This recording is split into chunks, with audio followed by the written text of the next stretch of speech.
안녕하세요. 저는 이투스 교육의 김병진이라고 합니다. 이번 기획된 이 강의는 2017학년도 전형계획안을 주요 대학별로 나누어서 해설하는 그런 강의라고 생각하시면 됩니다. 그래서 여러 진학 실장님들과 학교를 나누어서 이 학교별로 전형계획안을 해설해 드리는 그런 강의라고 할 수 있는데요. 이걸 들으시는 분들이 좀 주의하셔야 되는 것 중에서 하나는 이건 전형 계획안이기 때문에 내년 4월 그러니까 뭐 이걸 좀 더 늦게 보시는 분들도 계실 수 있으니까 2016년 4월 이전까지 각 대학들이 수시 모집 요강을 발표하도록 되어 있습니다. 따라서 이 전형 계획안을 바탕으로 하기는 하지만 약간의 변화들도 있을 수 있기 때문에 2016학년도 전형 2017학년도 전형 계획안에 대한 내용을 숙지하신 다음에 2017학년도 수시 모집 요강에 대해서 반드시 확인을 하신 뒤에 수시 지원에 참고를 하셔야 된다라는 점을 꼭 기억하시면서 이걸 참고로 보셨으면 좋겠다라는 생각이 듭니다. 저는 이제 지금은 이제 한양대, 이번에 이제 한양대를 볼 생각인데요. 한양대는 뭐 잘 아시겠지만 수시 모집 전반에 걸쳐서 수시 모집의 여러 전형들에 걸쳐서 수능 최저학력 기준이 없는 상위 6개 대학 중에서 수능 최저학력 기준이 없는 거의 유일한 대학이라고 볼 수 있죠. 그래서 많은 학생들이 관심을 두고 있는 학교 중에 하나입니다. 그만큼 수시에 사용되는 전형 요소, 그러니까 수능이라는 전형 요소, 수능 최저학력 기준을 활용해서 수능이라는 전형 요소를 활용하는 다른 학교들의 전형과 달리 한양대는 유독 그 수능 이외의 전형 요소들을 중시하고 있기 때문에 그 부분을 좀 주의 있게 생각을 해보실 필요가 있고, 그리고 2016학년도에 비해서 2017학년도에 정시 인원이 아주 소폭 증가하였습니다. 물론 이제 각 전형별로 인원의 증감이 있기는 하지만 정시 전형에서 조금 모집 인원이 증가한 부분도 약간의 변수로 작용할 수 있지 않을까 싶은 생각이 있습니다. 그래서 차근차근 이제 전형의 구체적인 내용들을 좀 살펴보면서 어떤 부분들이 변화했고, 그래서 어떻게 지원 전략을 짜시는 것이 좋을지 한번 생각을 해보도록 하겠습니다. 우선 첫 번째로 논술 전형과 학생부 교과 전형과 학생부 종합 전형 이렇게 세 가지를 우선 먼저 설명을 할 수 있는데, 지금 보시는 대로 논술 전형은 인원이 좀 줄었습니다. 그러니까 한양대는 지속적으로 논술 전형의 인원들을 줄여왔기 때문에 어떤 의미에서 보면은 이제 서울대는 기본적으로 논술 전형이 없으니까 논술 전형이 있는 상위 5개, 그러니까 6개 학교 중에 서울대를 제외한 상위 5개 학교, 그 학교들 중에서 어떤 의미에서는 논술 전형의 비중이 좀 약한 편이다라고 해석하실 수 있겠죠. 보시는 대로 지금 밑에 맨 아래쪽에 존재하는 학생부 종합 전형의 인원이 제일 많고, 그 다음에 논술 전형, 그 다음에 학생부 교과 전형의 순서로 이 세 개의 전형을 놓고 보면 인원이 존재한다고 볼 수 있습니다. 2016학년도에 비해서 논술의 인원이 줄고 학생부 종합 인원이 증가했다라는 걸 보실 수 있죠. 그리고 중간에 보시면 이 학생부 교과 전형의 인원도 줄었다라고 볼 수 있습니다. 그래서 크게 큰 차이는 없는데, 논술 전형부터 이제 설명을 드리면 보시는 대로 논술의 영향력이 조금 더 커졌다라고 해석하실 수 있는 거죠.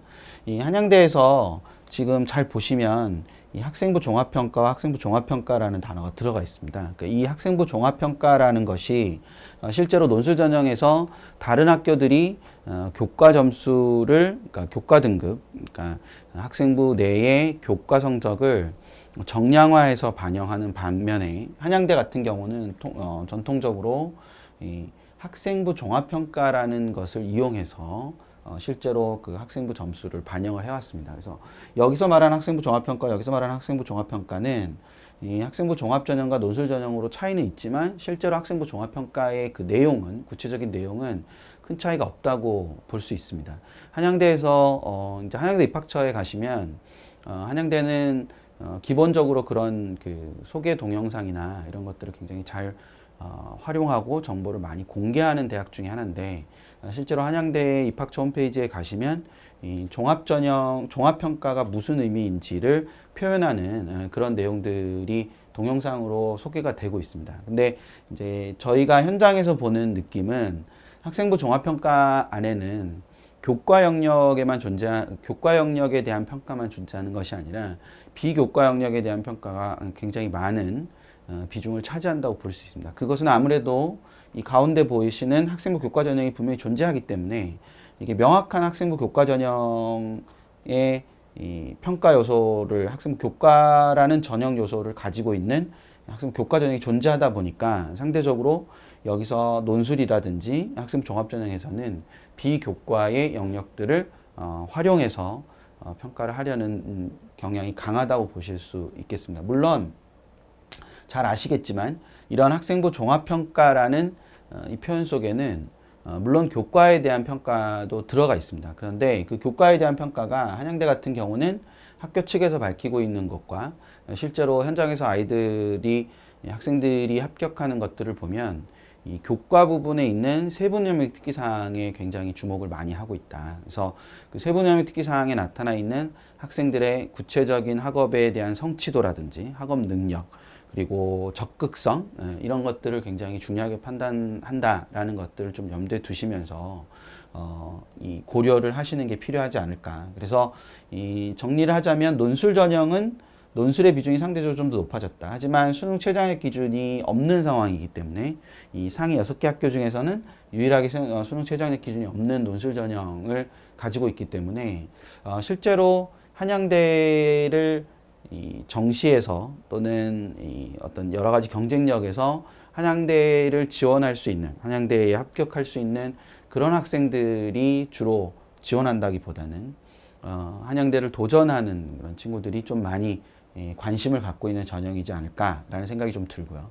학생부 종합 전형은 글자 그대로 이 정성 평가를 통해서 이 학생의 어떤 학업 성취도와 함께 여러 가지 학교 활동에 대한 깊이라든지 아니면 적극성 그리고 그것이 가지고 있는 어떤 확장성 이런 것들을 굉장히 중요하게 봅니다. 물론 이 학생부 종합평가라는 저 말 속에는 학교가 가지고 있는 교육과정에 대한 전반적인 평가나 이런 것들이 다 들어가기 때문에 한양대 학생부 종합전형은 다른 어떤 학교들보다 그 학교의 교과과정이나 그런 학교의 이 어떤 비전 뭐 이런 것들이 굉장히 중요하다고 볼 수 있습니다. 그래서 선배들의 사례들을 많이 참고하시는 게 좋고요.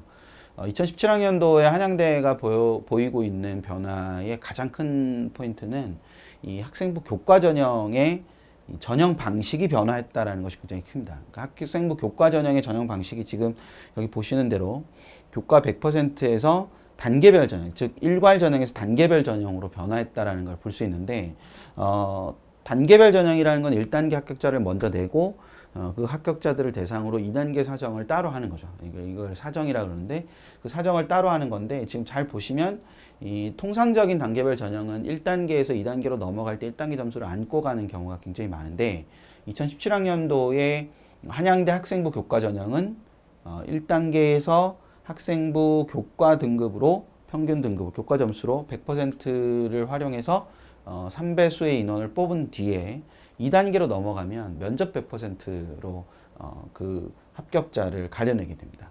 그 면접 100%를 활용한다는 얘기는 상대적으로 면접의 비중이 굉장히 높아진다라는 것을 의미하는 것이겠죠. 그렇죠? 예, 그런 선이기 때문에 이 면접을 통해서 단순히 교과 성적만 우수한 학생이 아니라 그러니까 지원한 모집 단위에 대한 이해도라든지 아니면 대학에서 수학할 수 있는 전반적인 능력이라든지 이런 것들을 심층적으로 물론 이제 심층 면접을 하진 않지만 심층적으로 확인할 수 있는 그런 학생들을 뽑겠다 이런 의미로 해석을 하실 수 있습니다. 그래서 여기서 이제 제가 심층 면접이라는 얘기를 했으니까 잠깐 말씀을 드리면 보통의 심층 면접이라는 건 이제 교과형 면접을 하는 걸 말하죠. 뭐 문제를 풀거나 수학 문제를 풀거나 아니면 영어 문제를 풀거나 뭐 이런 걸 말하는데 학생 교과 전형에서 그런 면접들을 볼 가능성이 굉장히 적습니다. 그럼에도 불구하고 이걸 통해서 학생들의 어떤 학업 성취도뿐만 아니라 전공에 대한 이해도라든지 이런 것들을 확인할 수 있는데 그것은 학교생활 기록부를 기반으로 하지만 학교생활 기록부를 기반으로 해서 당연히 물어보게 되겠죠. 그러니까 어떤 활동들을 했을 때 그 활동들에 대한 깊이가 존재하느냐 그렇지 않느냐 뭐 이런 것들까지도 질문을 통해 충분히 해결할 수 있기 때문에 그 측면들을 좀 눈여겨서 보시면서 단순히 교과뿐만 아니라 면접에 대한 준비도 해야 된다. 물론 이제 자기가 학생부 교과 전형에 한양대 학생부 교과 전형에 지원할 정도가 된다면 그런 지원 분야에 대한 이해도 뭐 이런 것들이 좀 필요하다라는 거를 생각해 볼 필요가 있지 않을까. 통상적으로 학생부 교과 전형에서 2016학년도처럼 학생부 교과 100%로 전형을 하게 되면 자신의 적성이라든지 아니면 그 모집 단위에 대한 이해도와 상관없이 그냥 점수로 전년도 합불 결과나 이런 걸로 지원하기 쉬운데 2017학년도는 그걸로 끝나지는 않을 것이다 라는 거, 그 부분을 좀 주의 깊게 생각을 하실 필요가 있습니다. 여기서 지금 보시면 여기 상으로 정확히 표현되어 있지는 않지만 한양대 학생부 종합전형 같은 경우는 자기소개서나 추천서 같은 것이 없습니다. 그러니까 오로지 학교생활 기록부만 들어가는 전형이기 때문에 수능 최저학력 기준도 없고 그런 거니까 굉장히 변수가 많이 발생할 수 있고 그래서 어느 정도 선에서 학교생활 기록부를 통해서 굉장히 많은 것들을 표현해 줄 수 있는 학생들이 지원했을 때 좀 유리하다라는 부분을 생각을 해 두실 필요가 있습니다. 요 앞단에서 제일 중요한 것은 교과 전형의 전형 방식이 변화한다라는 걸 생각하셔야 된다라는 거, 그 부분을 보시면 될 것 같고, 뒤쪽에 이제 글로벌 인재랑 뭐 고른 기회, 특성화고졸 재직자 뭐 이런 전형들이 존재하는데 사실 일반적인 학생들이 쓸 수 있는 전형은 아닙니다. 그렇죠? 근데 여기서 이제 하나 설명을 드리자면 글로벌 인재 같은 경우는 잘 보시면 2016학년도와 2017학년도에 약간의 차이가 이제 인원이 이제 2명 정도가 준 거기 때문에 뭐 큰 의미에서의 변화라고 보긴 어려운데 이거는 변화의 포인트라기보다는 글로벌 인재라는 것에 대해서 나름대로 이제 생각을 하실 필요가 있는데 이 글로벌 인재는 지금 여기 보시는 대로 에세이를 통해서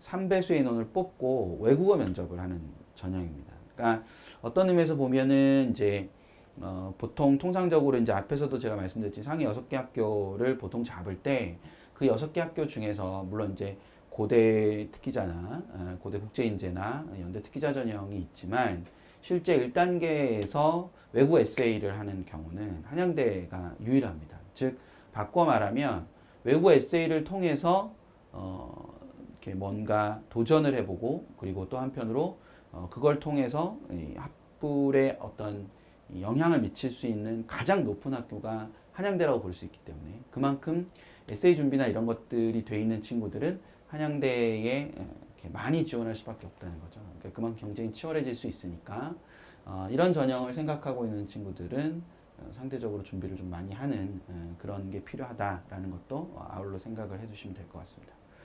이 정시 부분인데 정시는 보시는 대로 큰 변화는 없죠. 인원의 변화만 있습니다. 가군과 나군으로 나누어서 모집을 하는 건 변화가 없는데 인원이 한 50명에서 60명 사이 정도가 증가했다라는 걸 해석하실 수 있고 그리고 반영 비율 자체도 큰 차이는 없는데 2016학년도와 대비해서 그러니까 2016학년도에 비해서 큰 차이는 없어요. 그렇죠? 네, 큰 차이는 없지만 이 다른 상위권 대학들하고 좀 다른 부분을 보면 인문 계열에 있어서 국수형 탐의 반영 비율이 동일하다. 즉 25%씩 동일한 비율로 반영을 한다라는 점을 주의 깊게 보실 필요가 있겠죠. 자연계열은 아주 통상적인 방식으로 20, 30, 20, 30 저희끼리 이제 23, 23이라고 부르는 그런 형태의 비율을 사용하는데 인문계는 상경계열이든 인문계열이든 25%씩 균일하게 반영을 하기 때문에 통상적으로 이런 반영 비율은 이제 교대에서 주로 많이 사용하는 반영 비율이죠. 그래서 이 부분이 쉬운 수능의 기조가 계속 유지되는 상황에서 봤을 때 상대적으로 수학의 어떤 제가 뭘 잘못 수학의 반영 비율이 감소한다고 상대적으로 볼 수 있죠. 이거 뭐 다른 이렇게 중위권으로 내려와도 수학의 반영 비율이 높은 대학들이 꽤 있는데 한양대는 국어나 탐구의 반영 비율이 이 상위권 대학치고는 상대적으로 좀 높은 편이다라고 해석할 수 있습니다. 따라서 정시까지 가시게 된다면 그 정시의 상황에서는 당연히 그런 점수에 따른 유불리 자신의 점수 상황에 따른 유불리를 잘 고려하면서 지원을 하실 필요가 있다라는 거, 이제 그걸 생각하실 필요가 있고요. 반면에 이제 자연계열 학생들이 주의 깊게 잘 생각을 해야 되는 것은 뭐냐 하면, 지금 여기도 보면 2016학년에도 가탐 2 과목의 변환 표준 점수에 3%의 가산점이 부여된다라는 이런 표현이 존재하죠. 근데 여기도 지금 보면 밑에 2017학년도도 여전히 과탐 2 과목의 변환 표준 점수에 3%의 가산점을 부여한다. 이게 성균관대의 공학계열과 한양대 공학계열의 아주 큰 차이라고 볼 수 있어요. 그러니까 2 과목을 선택했을 때 그 2 과목 선택자에 대해서 어떠한 일정한 가산점을 부여하는 것이 성균관대와 한양대의 자연계열의 차이라고 볼 수 있거든요. 특히 2017학년도 같은 경우는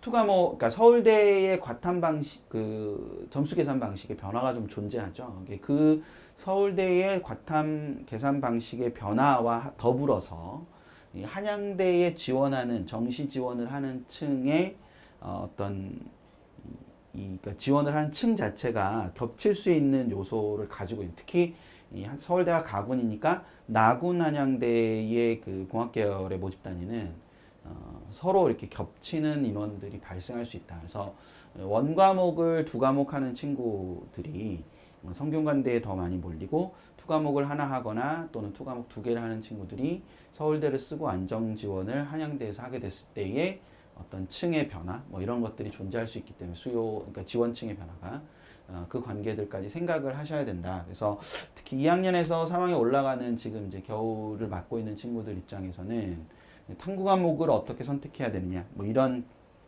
생각들을 많이 할 수 있는데, 그 탐구 과목들이라는 측면에서 봤을 때, 그 탐구 과목을 선택하는 측면에서 투 과목을 선택하느냐 안 하느냐라는 것이 한양대를 지원할 때 유리하냐 유리하지 않느냐라는 부분과 연결된다는 걸 생각하면서 준비를 하면 좀 더 좋지 않을까라는 생각이 듭니다.